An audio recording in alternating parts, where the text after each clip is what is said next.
Hello friends, இன்னைக்கு நம்ம பார்க்க போற பதிவு என்னன்னா, மடப்புரம் பத்ரகாளி அம்மன் திருக்கோயில் பற்றி தான் இன்னைக்கு நம்ம பார்க்க போறோம்.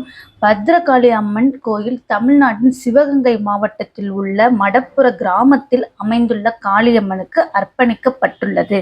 மதுரையை ராமேஸ்வரத்துடன் இணைக்கப்படும் தேசிய நெடுஞ்சாலை 49 மற்றும் வைகை ஆற்றின் கரையில் அமைந்துள்ள மடப்புரம் என்பது இந்தியாவின் ஒரு சிறிய கிராமமாகும். இந்த கிராமம் மதுரையிலிருந்து 18 கிலோமீட்டர் 11 மைல் தொலைவில் அமைந்துள்ளது. மதுரைக்கு அருகில் மடப்புரம் இருந்தாலும் சிவகங்கை மாவட்டத்தில் உள்ளது. இங்கு புகழ்பெற்ற மடப்புரம் பத்ரகாளி அம்மன் மற்றும் ஐயனார் கோவில் உள்ளது.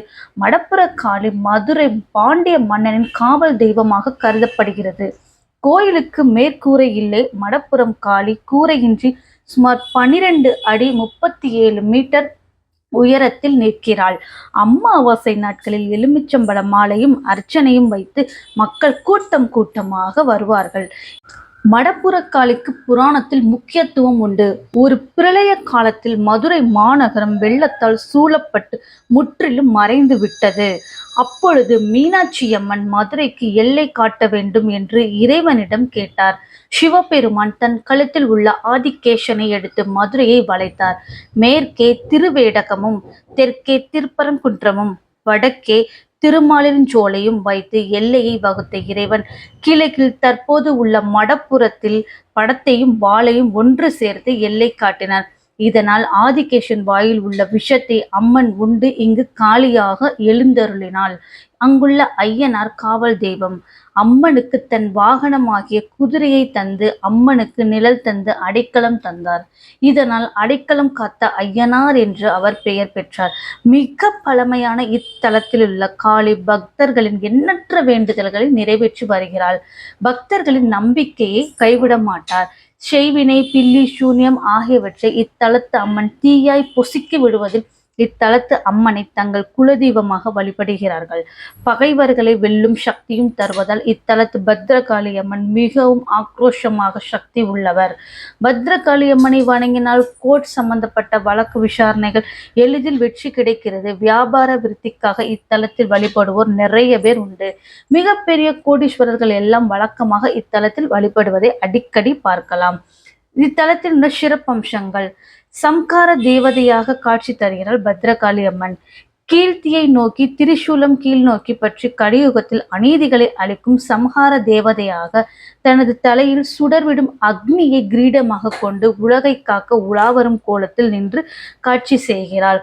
வலக்கையில் பற்றிய கீழ்நோக்கி திரிசூலமும் அநீதியை அழிக்கவும் தலையில் சூடிய அக்னி அழித்தவற்றை மீண்டும் எழவிடாது சாம்பலாக்கவும் நின்ற நிலை தன்னை நாடி வரும் தன் மக்களை என்றும் எப்பொழுதும் காத்து வரும் ஆயத்த நிலையை உணர்த்துகிறது.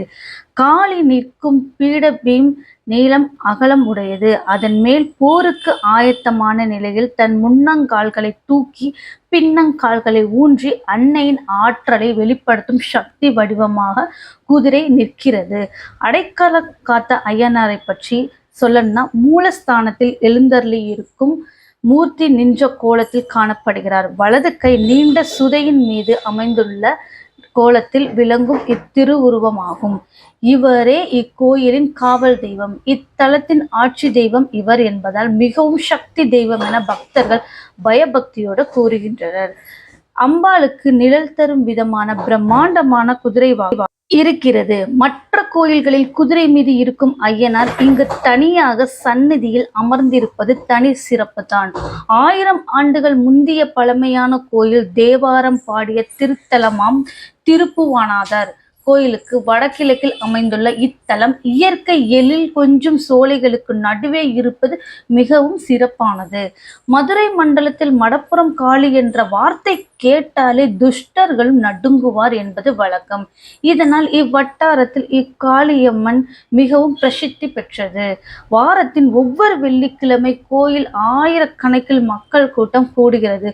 பௌர்ணமி பூஜை, பாலாபிஷேகம், தமிழ் மாதம் முதல் செவ்வாய் தோறும் 1008 திருவிளக்கு பூஜை இக்கோவிலில் நடைபெறுகிறது.